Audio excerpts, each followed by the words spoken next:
UKLO 1 year masters. No IELTS required up to 5 years visa. High visa success rate. బాబా గురించి మాట్లాడుతూ ఉంటే నిజంగా సమయం సరిపోదండి. అంత చక్కగా ఉంటాయి. ఆయన లీలలు కూడా అలాగే ఉంటాయి.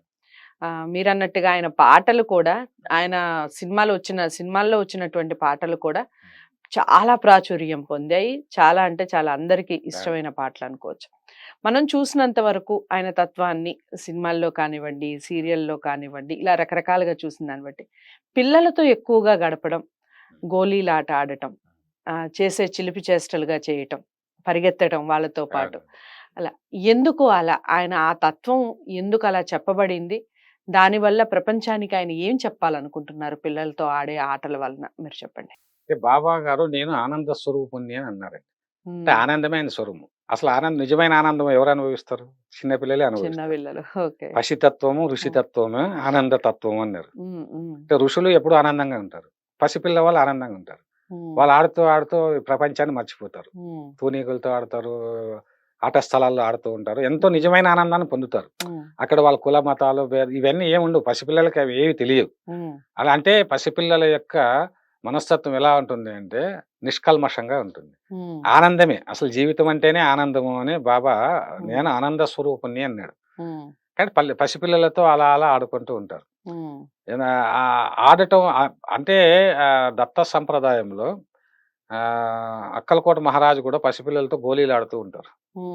పసిపిల్లలతో ఎప్పుడు గోళీలు ఆడుకోవడం అంటే ఏంటి, సమర్థ గురువు ఆయన. అక్కలకోట మహారాజు అంటే సమర్థ గురువు. ఆయన పసిపిల్లలతో గోళీలు ఆడుకుంటుంటే ఆయన ఆనందంగా ఉంటాడు. అందరూ పిల్లలు కూడా ఆనందంగా కేరింతలు కొడుతూ ఉంటారు. అట్లా బాబా షిరిడీలో కూడా పసిపిల్లలతో ఎక్కువ ఆడుతూ ఉంటారు. అంతేకాకుండా ఆయన ఇప్పుడు బయజాబాయి ఇంటికి వెళ్ళినప్పుడు తాత్యా కోతి వచ్చి భుజాల మీద ఎక్కుతాడు. బాబా భుజాల మీద మామా మామా అంటూ భుజాల పైన ఎత్తుకుంటాడు. భుజాల మీద అంత జగద్గురువు అని ఈమెకు తెలుసు, కానీ అతను తెలియదు కదా. కానీ అమ్మ ఎక్కనివ్వు అని చెప్పేసి అంటే ఆ ఒక పసి హృదయము ఋషి హృదయం ఒకటే అన్నట్టుగా బాబా అలా ఉంటారు. అంతేకాకుండా చాలా సందర్భాల్లో చిలిపి చేష్టలు కూడా చేస్తూ ఉంటాడు బాబా. అది బాబా సచరిత్రలో కూడా ఉంది. ఒకసారి శ్యామాను గిలుతాడు. శ్యామాను గిలితే ఏంది బాబా నన్ను ఇలా గిలుతావు అంటాడు. బాబా అంటాడు అప్పుడు, అరే నీకు నాకు 72 జన్మల సంబంధం ఉందిరా. ఒకప్పుడు మనం ఆడుకునేటువంటి వాళ్ళము, పాడుకునేటువంటి వాళ్ళము, చిలిపిగా ఉండేటువంటి వాళ్ళం అంటారు. ఇలా ఆ గురువు యొక్క అంటే గురువుకు గత జన్మలు తెలుసు, భవిష్యత్ మన యొక్క జన్మలు తెలుసు, అతనికి తెలుసు, మనకు తెలియదు. అందువల్ల నిష్కల్మషమైన హృదయం. మీరు అన్నట్టు పాటలు అన్నప్పుడు పాటల్లో కూడా చాలా పాటల్లోన అదే రాశారు. అంటే పసి హృదయం ఉన్నటువంటి దేవునిగా గురువుగా అభివర్ణించారు. అదే విధంగా భిక్షమెత్తి ప్రాణ భిక్ష పెట్టిన వ్యక్తిగా నారాయణ రెడ్డి గారు అంటారు ఒక పాటలో, భిక్షమెత్తి ప్రాణ భిక్ష పెట్టి.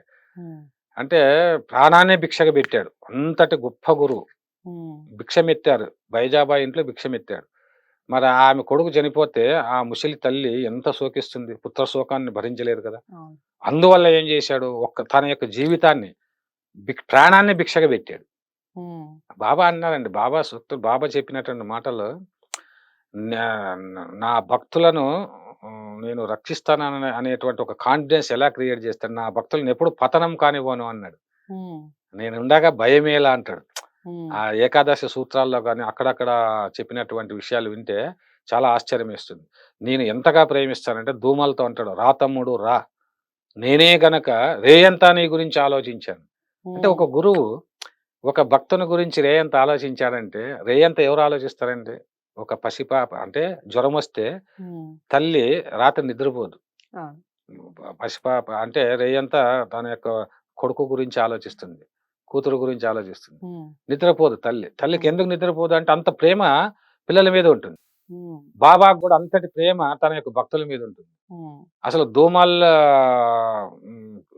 వచ్చినప్పుడు రా తమ్ముడు రా, రేయంతా నీ గురించి ఆలోచించాను, నేనే గనక నిన్ను రక్షించకపోయి ఉంటే నీవేమైపోయేవాడివో దేవుడికే ఎరుక అంటాడు.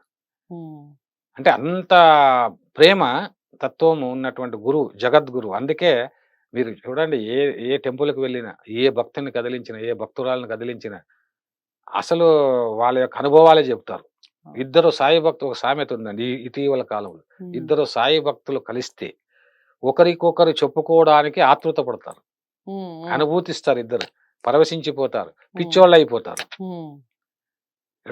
అంటే అంత అనుభవాలు వాళ్ళు అనుభవించిన తర్వాత మీ తల్లి ప్రేమ ఎలా ఉంటుందంటే, తల్లి ప్రేమ ఎలా ఉంటుందంటే ఎలా ఎక్స్ప్రెస్ చేయగలరు? ఆ జ్ఞాపకాలన్నీ వస్తాయి. చిన్ననాటి నుంచి తల్లి ఏ విధంగా మనల్ని పెంచి పోషిస్తుందో, ఎన్ని కష్టాలు పడుతుందో, మన కోసం ఎలా తపిస్తుందో, అవన్నీ మనకు తెలుసు, వేరే వాళ్ళకి తెలియవు కదా. అనుభవించినటువంటి పిల్లలకే తల్లి ప్రేమ గురించి తెలుసు. అదేవిధంగా అనుభవాలు పొందినటువంటి భక్తులకే సాయి ప్రేమ తెలుసు. ఇది తెలియనటువంటి వాళ్ళు వాళ్ళు రకరకాలుగా అనుకుంటారు.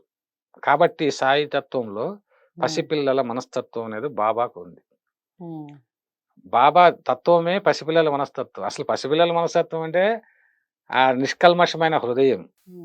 ఆ బాబా 60 ఏళ్ళు తపస్సు చేసి తాను కూడా తన గురువు గురించి ఎంత అద్భుతంగా చెప్తాడో బాబా. నా గురువు, నా యొక్క శరీరం, నా యొక్క హృదయం మొత్తం, నా ప్రాణమంతా నా కళ్ళల్లోకి వచ్చింది. నా కళ్ళల్లో నుంచి నేను నా గురువుని చూస్తున్నాను. 12 ఏళ్ళ తపస్సు చేశాను.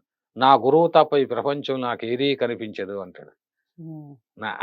నా గురువు అతను అంటే గురువును అలా ప్రేమించాడు. నా గురువు ఏమన్నాడు, అరే ఈ ప్రపంచంలో ఉన్నటువంటి నీ భక్తులందరికీ కూడా ప్రేమను పంచిపెట్టు అని చెప్పాడు అని బాబా చెప్తాడు. ప్రేమను పంచిపెట్టు, ఆ ప్రేమతోన వాళ్ళ కష్టాలన్నీ తొలగిపోవాలి. అనంత ప్రేమతత్వము సాయి తత్వము అన్నాడు. మా సంప్రదాయం వేరంటే, ఇట్లాగా ప్రేమించిన గురువు ప్రపంచంలో కాదు కదా, ఏ మత గ్రంథంలో కానీ ఎక్కడా కూడా ఇంతటి గొప్ప గురువు లేడు. అది ఒకటే అన్నాడు ఆయన, ఒక యేసు ప్రభు తర్వాత. అదే విధంగా యేసు ప్రభు కూడా అంతే, చాలా కరుణతత్వం. బుద్ధుని కరుణతత్వం, యేసు ప్రభు కరుణతత్వము. అది ఆ తర్వాత కాలంలో షిరిడి సాయిబాబాలోనే చూస్తామని తూమపూడి కోటేశ్వరరావు గారు చెప్పారు. ఎందుకంటే గొప్ప ప్రేమతత్వము ఉంటే తప్ప జగద్గురువులు కాలేరు.